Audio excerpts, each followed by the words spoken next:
Santa Margherita Ligure, stop alla riqualificazione del porto. Il comune archivia il progetto della Santa Benessere in social. La mareggiata ha causato troppi danni, spiega il sindaco. 4 barche sono andate a fuoco nella notte nel porto di Lavagna. In corso accertamenti per capire le cause del rogo. In azione fino alle 3 del mattino 24 vigili del fuoco. La famiglia è un tesoro che va custodito. Le parole del Papa all'Angelus, la preghiera di Francesco per la Repubblica Democratica del Congo, dove oggi si tengono le elezioni generali. Capodanno con il sole nel Tigullio, anche domani giornata soleggiata e senza precipitazioni. Poi si cambia, da mercoledì arriva il freddo. Il 2018 si chiude con un pareggio casalingo per la Virtus Entella, 0-0 contro il Gozzano. I biancocelesti salgono al quinto posto in classifica a 30 punti, ancora 6 le partite da recuperare. Un anno insieme, il 2018 ripercorso nei servizi di Telepace, dal crollo del ponte Morandi alla causa di beatificazione di Donnando. Questa sera su Telepace 1 in attesa del nuovo anno. Buongiorno ai telespettatori di Tigullio. Oggi la politica amministrativa è in apertura nel nostro telegiornale. Non si può riqualificare qualcosa che non c'è più. E così il sindaco di Santa Margherita Ligure spiega sinteticamente la decisione del comune di archiviare la procedura per la realizzazione del nuovo porto presentata dalla società Santa Benessere e giunta alla fase della progettazione definitiva. La mareggiata ha causato 15 milioni di danni di euro e quindi ora occorre investire prima di tutto nella messa in sicurezza, nella ricostruzione della diga e soprattutto nel suo potenziamento. Facciamo il punto. Stop al progetto di riqualificazione del porto di Santa Margherita Ligure. Il Comune ha avviato la procedura per archiviare sia la richiesta di concessione demaniale marittima, sia l'approvazione del relativo progetto definitivo presentati dalla Santa Benessere, perché sono necessarie modifiche sostanziali al preliminare che non sarebbero ammissibili in questa fase della procedura. È questa in ordine di tempo l'ultima importante conseguenza della mareggiata del 29 e 30 ottobre 2018 che ha causato danni pesantissimi nel Tigullio ed in particolare fra Portofino, Santa Margherita, Rapallo e Zoagli. A Santa Margherita Ligure in particolare la mareggiata ha stravolto lo stato del litorale marino e ha spezzato in due la diga foranea, rendendola in parte inagibile. Sulla diga sono necessari ingenti interventi di messa in sicurezza. Secondo una prima stima effettuata pochi giorni dopo la mareggiata, per mettere in sicurezza, ripristinare e potenziare la diga sono necessari 15 milioni di euro. Ministero delle Infrastrutture, Regione e Provveditorato hanno fin da subito affiancato l'amministrazione comunale per decidere e progettare le opere più urgenti da effettuare in città, anche in vista della stagione turistica 2019. Ma lo sguardo sul porto non può non comprendere anche l'incidenza della procedura Burlando attivata per arrivare alla riqualificazione di tutta l'area, procedura che era stata avviata nel 2011 e che in questa fase stava compiendo una delle sue fasi conclusive, ovvero la verifica da parte degli uffici comunali del progetto definitivo. Valutata dunque la situazione, il responsabile unico del procedimento, il dirigente dell'area 4 Territorio e Ambiente del Comune di Santa Margherita Ligure, Pietro Feriani, ha inviato alla società Santa Benessere una missiva con cui si comunica l'archiviazione della procedura. Occorre essere realisti e prendere atto dello stato attuale delle cose, stravolto dalla mareggiata di fine ottobre, ha dichiarato in merito il sindaco Paolo Donadoni, che ha aggiunto: non si può pensare di riqualificare qualcosa che non esiste più. Il porto ora richiede di venire non solo ripristinato, ma anche ripensato e potenziato per ragioni di pubblica sicurezza, e le spese ingenti che sono necessarie di fatto superano le progettazioni per la sua riqualificazione.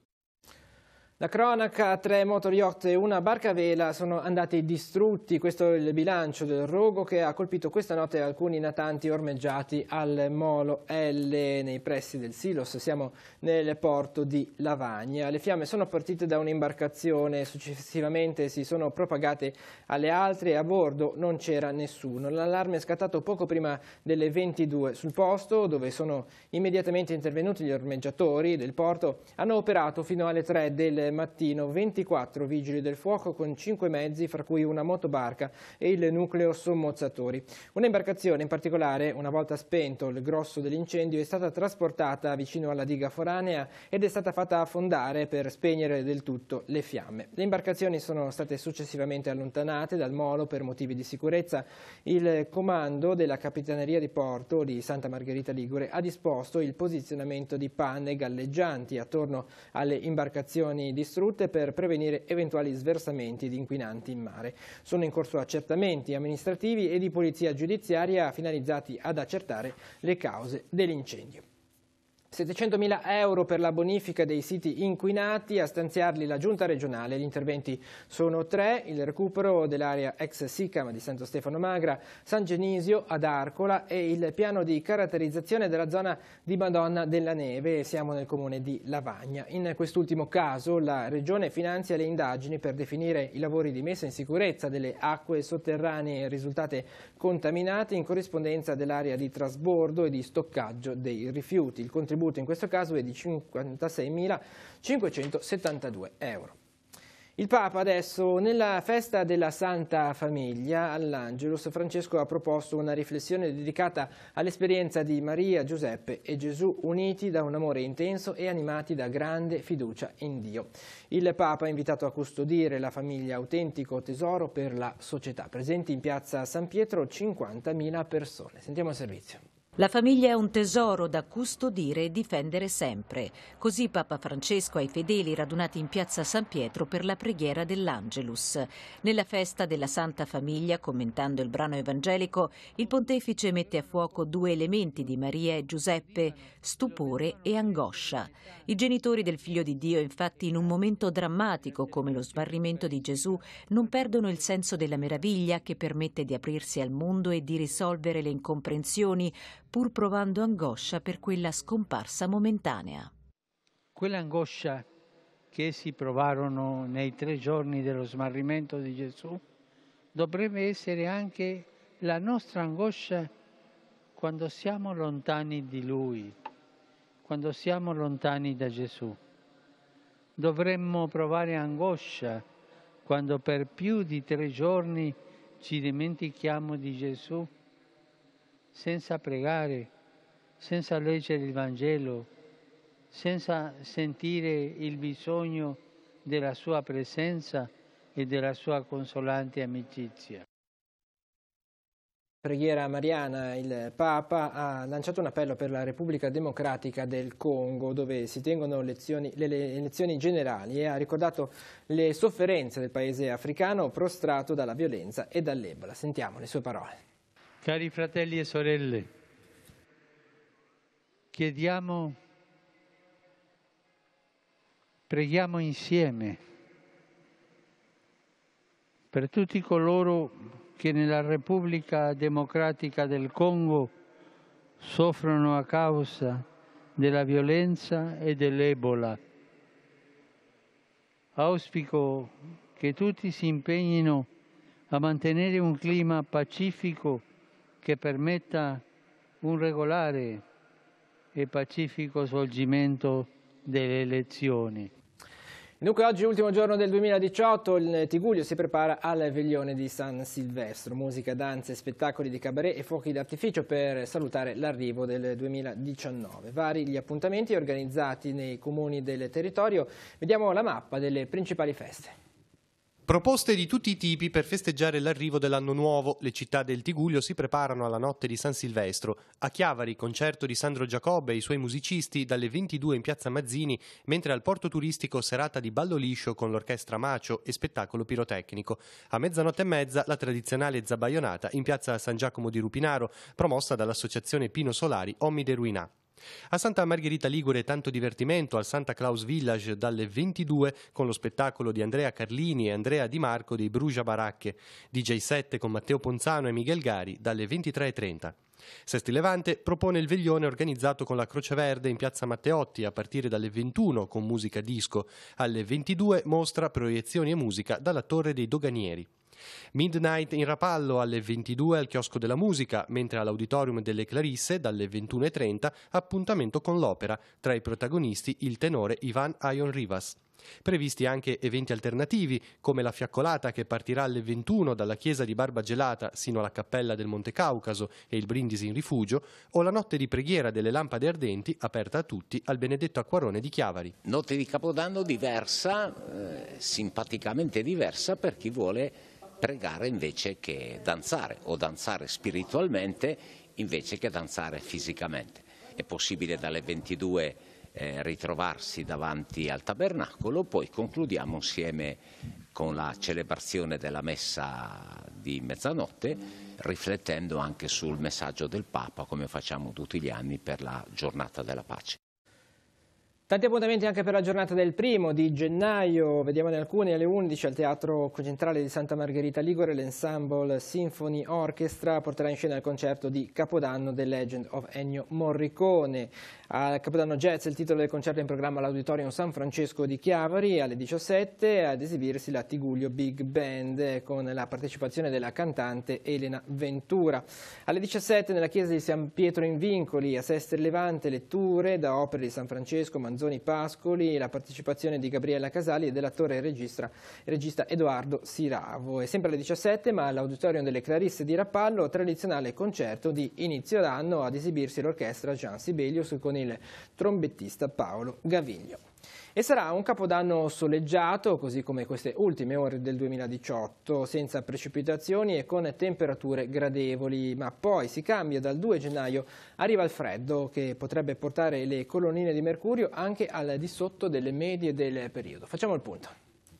Capodanno con il sole nel Tigullio. Le previsioni meteo sono buone e descrivono uno scenario favorevole a chi desidera trascorrere l'ultimo giorno del 2018 ed il primo del nuovo anno all'aria aperta, magari coinvolgendosi in uno dei tanti eventi di piazza in programma nel territorio. Un tipo di tempo nel complesso asciutto, come abbiamo vissuto nei giorni scorsi, non ci saranno temperature anomale come quelle registrate ieri, perché soprattutto il settore centrale, la zona del Genovesato, ha sperimentato valori massimi diurni anche di 20-21 gradi che sono assolutamente superiori alla media del periodo. Rientriamo un po' più nei ranghi, quindi con temperature più in linea, però sempre un tipo di tempo nel complesso soleggiato e asciutto. Il primo giorno dell'anno sarà caratterizzato da tempo soleggiato o a tratti disturbato solo da nubi alte, ma già sul finire della giornata e poi più marcatamente da mercoledì si avrà un deciso calo delle temperature. Domani ancora temperature stazionarie cominceranno a diminuire in quota, quindi nei nostri compressori interni Val d'Aveto, Appennino orientale, però poi il gelo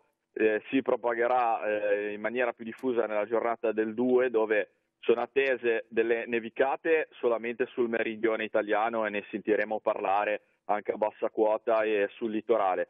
Da noi, ahimè, dipende un po' dai punti di vista, insomma per gli amanti della neve non è una bella notizia, sarà un tipo di tempo molto asciutto, quindi ventoso, con la tramontana e il grecale che si sa sulla Liguria è sintomatico, insomma, di tempo stabile e di cieli sereni. Aria sicuramente frizzante, gelo in quota anche durante il giorno con temperature abbondantemente sotto zero, e la costa con valori che potranno poi andare sotto la media del periodo nel corso del fine settimana. Telepace dedica uno spazio ai presepi allestiti nel Tigullio. L'appuntamento è per domani sera, 1 gennaio, con una puntata speciale di Si può dare di più. Si potranno ammirare le natività allestite nella zona pastorale di San Pier di Canne, a Conscenti, quelle realizzate dai bambini del catechismo delle parrocchie di Lavagna e il tradizionale presepe delle Bronzine. Di quest'ultimo sentiamo l'intervista.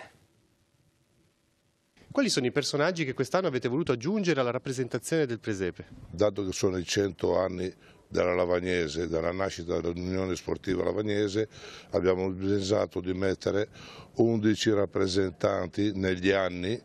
Infatti ci sono giocatori che hanno giocato del 40, del 45. Poi abbiamo voluto aggiungere ancora Stefano Compagnoni, che è il presidente che tiene questa squadra. Ecco. Ci sono altri personaggi aggiunti? Sì, abbiamo voluto cambiare i 2 vigili, quest'anno ci abbiamo messo altri 2, una vigilessa e un vigile qui di Lavagna, poi ci sono il ristorante La Lampara con il cuoco, il proprietario. Di anno in anno il numero aumenta, diventa sempre più una città. Sì, siamo più di 250, sono adesso i personaggi, ogni tanto ne cambiamo qualcuno anche perché comunque cioè più di 12 metri non si può fare questo presepe qui e allora dobbiamo cambiare, levare qualcuno, aggiungerne altri. Ecco.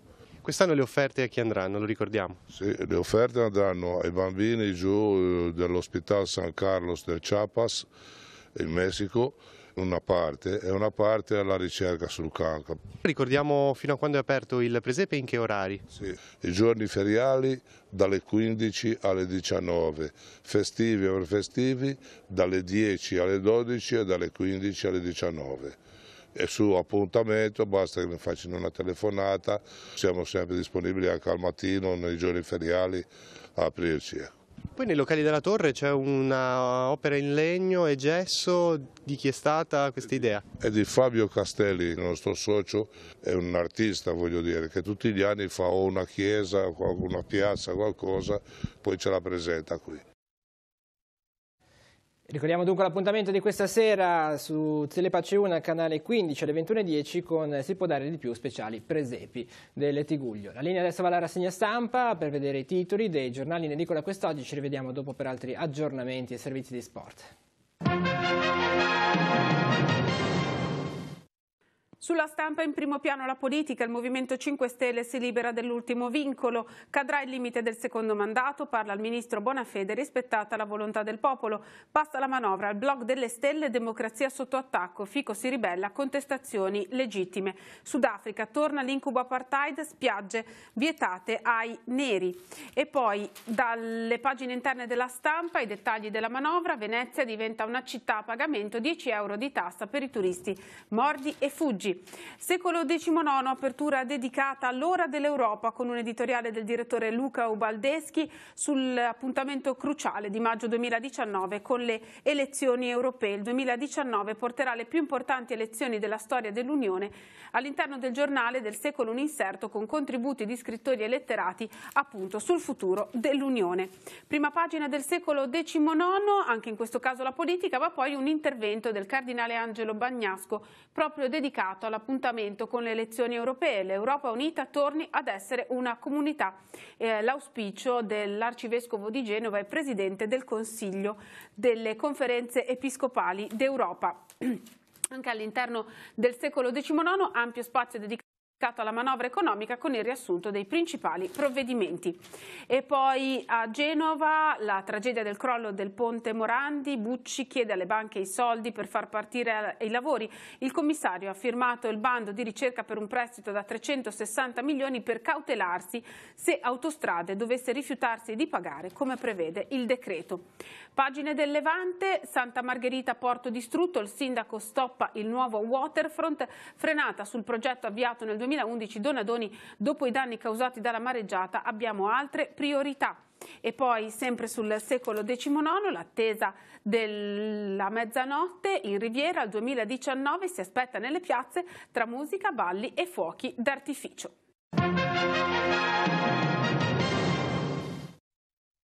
Per gli ultimi aggiornamenti andiamo in redazione, c'è Maurizio Garreffa.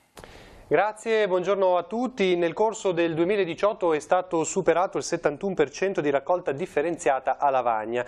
A farlo sapere la Commissione, l'Ufficio Ambiente inoltre ha provveduto a incrementare i controlli sui conferimenti, affiancando l'operato della Polizia Municipale con le figure degli eco-ausiliari, che da metà maggio hanno elevato 216 multe per conferimenti scorretti, facendo pervenire alle casse comunali ad oggi 5.517 euro. Introiti che saranno destinati ad azioni ambientali come pulizie straordinarie, iniziative di educazione per sensibilizzare gli utenti sull'importanza della raccolta differenziata. Infine il Comune fa sapere che la raccolta sarà sospesa nella giornata del 1° gennaio e la raccolta della plastica sarà recuperata il giorno successivo. Gli utenti domestici pertanto mercoledì 1° gennaio potranno esporre dalle 19 sino a mezzanotte sia l'umido sia la plastica. È tutto, a te Andrea. Lo sport adesso, è finita 0-0 l'ultima partita del 2018 della Virtus Entella. I biancocelesti sul sintetico del Comunale di Chiavari non sono riusciti a sfondare il muro difensivo del Gozzano, che conferma l'imbattibilità in trasferta. La squadra di Chiavari chiude l'anno al quinto posto a 30 punti in classifica e 6 partite ancora da recuperare. Sentiamo la cronaca. Non riesce a chiudere l'anno in bellezza l'Entella, fermata 0-0 al Comunale dall'ottimo Gozzano. I piemontesi continuano la loro striscia di partite senza sconfitte lontane dalle mura amiche. Nel rinominato lunch match delle 12:30, davanti a una buona cornice di pubblico, l'Entella non è riuscita a scardinare la difesa avversaria. È stata una partita molto equilibrata, bloccata, avara di emozioni soprattutto nella prima frazione. Nella ripresa, complici anche i cambi, l'Entella ha cercato di assediare il Gozzano alla propria area di rigore senza tuttavia creare grossissime occasioni.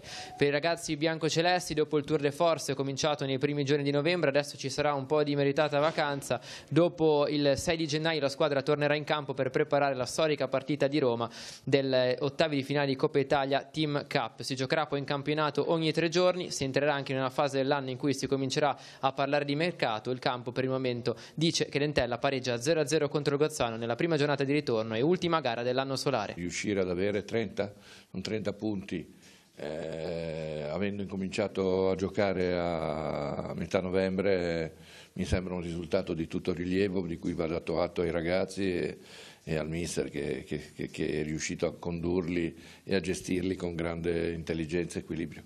E chiedo l'ultima cosa, so che un punto sul quale ha puntato tanto in questi anni, dopo un po' di scoramento lo scorso anno, si sta ricreando un bel clima, un bel feeling tra squadra e tifosi. Ma certamente il primo dovere della squadra, cioè la squadra deve giocare bene, deve entusiasmare, deve dare spettacolo. Poi i tifosi ci devono mettere la loro, perché in molte occasioni chi non è venuto ha avuto torto, nel senso che questa è un'Entella che certamente gioca bene, ripeto, dobbiamo considerare lo stress di 2 mesi giocati a velocità supersonica con 3 partite alla settimana.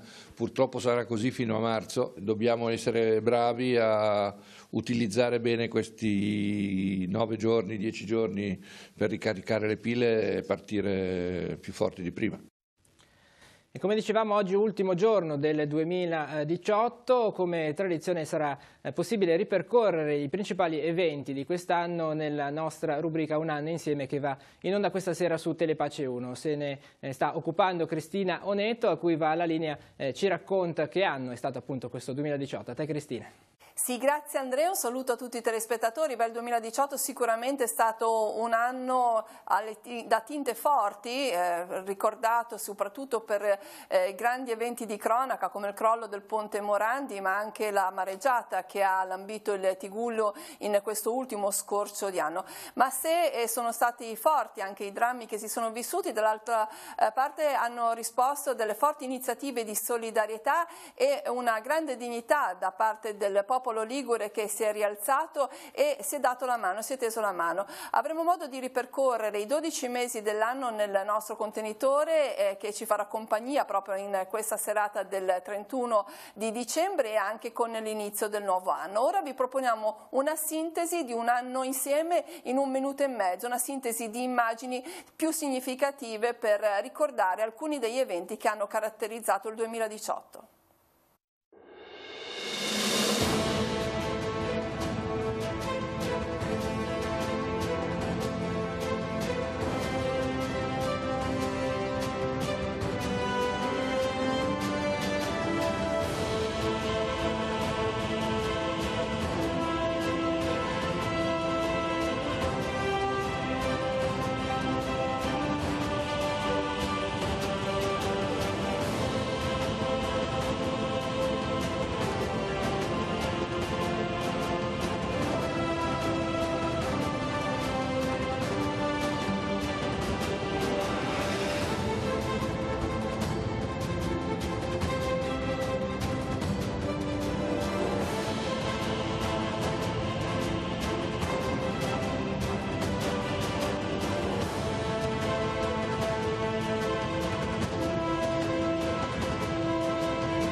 Sintesi più ampia andrà in onda questa sera su Telepace 1 a partire dalle 21:10 e poi ancora nel primo giorno del 2019 alle 12:30 e nel giorno dell'Epifania sempre alle 21:10. Grazie e buon anno.